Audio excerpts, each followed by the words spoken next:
Hello बेटा, तो हमारा टॉपिक आज का है आयनिक बॉन्ड फॉर्मेशन। तो बेटा हमारी डेफिनेशन क्या है? The bond form due to transference of electrons from less electronegative atom to more electronegative atom is called an ionic. आप सबको पता है ऑक्टेट थ्योरी कहती थी हर एक एटम का ऑक्टेट कंप्लीट होना चाहिए, लास्ट सेल में 8 इलेक्ट्रॉन आने चाहिए ताकि उसका ऑक्टेट कंप्लीट हो। अब ये ऑक्टेट किस तरीके से कंप्लीट हो, इसके दो तरीके हैं। या तो ये शेयर कर रहे इलेक्ट्रॉन्स तो ऑक्टेट कंप्लीट हो, या एटम्स लूज और गेन कर ले इलेक्ट्रॉन्स तो एटम्स का ऑक्टेट कंप्लीट हो जाएगा। अब जो ट्रांसफरेंस यानी लूज और शेयरिंग की वजह से बॉन्ड बनता है उसको हम कहते हैं आयनिक बॉन्ड और it is called as electrovalent bond. आप सबको पता है जो पीरियड टेबल के यहां से एलिमेंट से इनको एस ब्लॉक कहते हैं, जो यहां से है उनको पी ब्लॉक कहते हैं। क्यों? क्योंकि इनका लास्ट वाला इलेक्ट्रॉन जो है वैलेंस इलेक्ट्रॉन वो एस शेल में आता है, इनका पी शेल में आता है। अब आपको पता है जो हमारी पहली फैमिली है इनकी कॉन्फ़िगरेशन है NS1। अब इनकी लास्ट शेल में एक ही इलेक्ट्रॉन है, ऑक्टेट कंप्लीट करने के लिए इन्हें 7 चाहिए, तो ये 7 इलेक्ट्रॉन गेन नहीं कर सकते। इनके लास्ट शेल में 2 इलेक्ट्रॉन है, ये इनको चाहिए 6 इलेक्ट्रॉन्स ऑक्टेट कंप्लीट करने के लिए। तो ऑक्टेट कंप्लीट करने 6 इलेक्ट्रॉन्स का गेन करना आसान नहीं है, तो ये क्या करते हैं, ये अपने इलेक्ट्रॉन्स लूज करते हैं। ये 1 इलेक्ट्रॉन लूज करते हैं, 2 इलेक्ट्रॉन लूज करते हैं जब ये बॉन्डिंग बनाते हैं। तो ये इलेक्ट्रो पॉजिटिव है, इलेक्ट्रॉन लूज करते हैं, या हम कहेंगे इनकी इलेक्ट्रोनेगेटिविटी कम है, इलेक्ट्रॉन लूज करते हैं। लेस इलेक्ट्रोनेगेटिव एटम से कहां ट्रांसफर होता है? मोर इलेक्ट्रोनेगेटिव एटम। ये जो हमारी हैलोजन फैमिली है इनकी लास्ट शेल में है 7 इलेक्ट्रॉन, इनकी final configuration NP5, last shell में इनके 7 इलेक्ट्रॉन है। अब लास्ट शेल में 7 इलेक्ट्रॉन है, ऑक्टेट कंप्लीट करने के लिए 1 इलेक्ट्रॉन की जरूरत है, तो ये जरूरी नहीं है, इनके लिए बहुत मुश्किल है कि ये 7 इलेक्ट्रॉन लूज कर ले। ये क्या करते हैं, इनके लिए सूटेबल है कि ये 1 इलेक्ट्रॉन गेन करते हैं। इनकी इलेक्ट्रोनेगेटिविटी ज्यादा है, 1 इलेक्ट्रॉन गेन करते हैं, ये इलेक्ट्रॉन लूज करते हैं। फिर जब ये इलेक्ट्रॉन लूज करते हैं वो वाले गेन करते हैं, इनको आता है नेगेटिव चार्ज, इनको आता है पॉजिटिव चार्ज। फिर उस नेगेटिव एंड पॉजिटिव के दरमियान जो बॉन्ड बनता है उस बॉन्ड को हम कहते हैं आयनिक बॉन्ड। उस बॉन्ड को हम क्या कहते हैं? आयनिक बॉन्ड और इलेक्ट्रोवैलेंट बॉन्ड। फॉर एग्जांपल हमारे पास सोडियम है,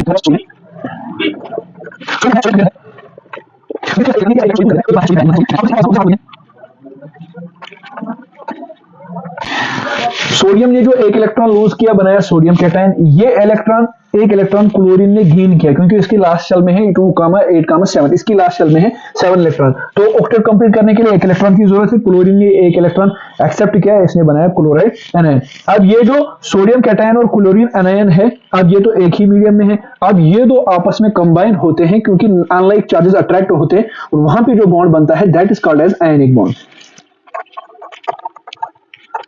So this will be the sodium cation and chloride ion, they combine to form NaCl, that is ionic compound। और ये जो बॉन्ड यहाँ पे बनता है this bond is known as ionic bond, this bond is known as ionic bond। अब हम देखेंगे ionic bond किस पे डिपेंड करता है।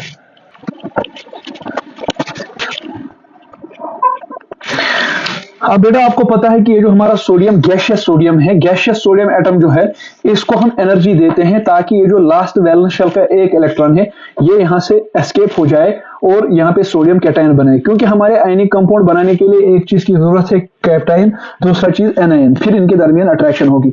अब हमें इसे एनर्जी देनी है क्योंकि ये जो लास्ट वाला लास्ट शेल का इलेक्ट्रॉन है मोस्ट लूजली बाउंड, लेकिन ये लूजली बाउंड इलेक्ट्रॉन भी सोडियम के साथ बाउंड है। हमें इसे रिक्वेस्टेड नंबर ऑफ एनर्जी देनी है, अमाउंट ऑफ एनर्जी देनी है ताकि ये यहाँ से एस्केप हो जाए।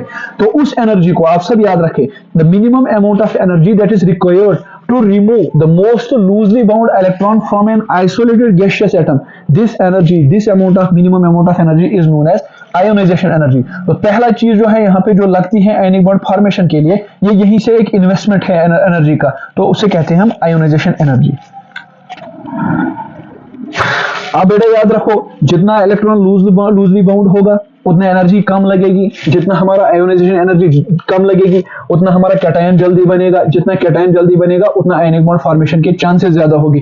तो हम कहेंगे ionic bond formation is directly proportional to the ease with which the electron is removed from the gaseous atom. यहां हम इस तरीके से कहेंगे जितनी आयोनाइजेशन एनर्जी ज्यादा लगेगी उतना आयनिक बॉन्ड के फॉर्मेशन चांसेस कम होंगे, जितनी आयोनाइजेशन एनर्जी कम लगेगी उतना आयनिक बॉन्ड जल्दी बनेगा। तो इसके साथ इनवर्स रिलेशन है, वी विल राइट एनर्जी। जितना आयनिक बॉन्ड फॉर्मेशन जल्दी होगा वो कब होगा? जब आयोनाइजेशन एनर्जी कम होगी। अब हमारा कैटायन तो बन गया, अब दूसरी स्पीशीज जो हमें बनानी है दैट इज एनायन। अब बेटा यहाँ पे याद रखो, ये जो क्लोरीन गैसियस क्लोरीन है, अब ये जो एक इलेक्ट्रॉन सोडियम से आया, ये एक इलेक्ट्रॉन क्लोरीन को गेन करना है ताकि वो क्लोराइड आयन बने, ताकि वो एनायन बने, क्योंकि हमारा काउंटर पार्ट जो कैटायन का है वो एनायन है। अब यहाँ पे जो एनर्जी चेंज होती है, यहाँ पे जो एनर्जी चेंज होती है उसे हम कहते हैं इलेक्ट्रॉन एफिनिटी या कहते हैं इलेक्ट्रॉन गेन एंथैल्पी। अब याद रखना, the energy change that occurs when an isolated gaseous atom accepts an extra electron, the energy change occurs is known as electron gain enthalpy। यहाँ इस तरीके से कहते हैं, the tendency of any atom, gaseous atom, to accept an extra electron, this affinity is known as electron affinity। यहाँ पे जो energy उसे कहते हैं इलेक्ट्रॉन एफिनिटी। अब बेटा यहाँ पे याद रखो, जितना इलेक्ट्रॉन एफिनिटी ज्यादा होगा, जितना इसकी टेंडेंसी ज्यादा होगी इलेक्ट्रॉन को एक्सेप्ट करने की, तो उतना क्या होगा, उतना जल्दी जल्दी हमारा एनायन बनेगा और उतना आयनिक बॉन्ड फॉर्मेशन जल्दी होगा। दूसरा पॉइंट आपने याद रखा। अब क्या हमारा कैटायन भी बन गया, हमारा एनायन भी बन गया। अब कैटायन और एनायन आपस में कंबाइन होंगे और आयनिक बॉन्ड बनेंगे।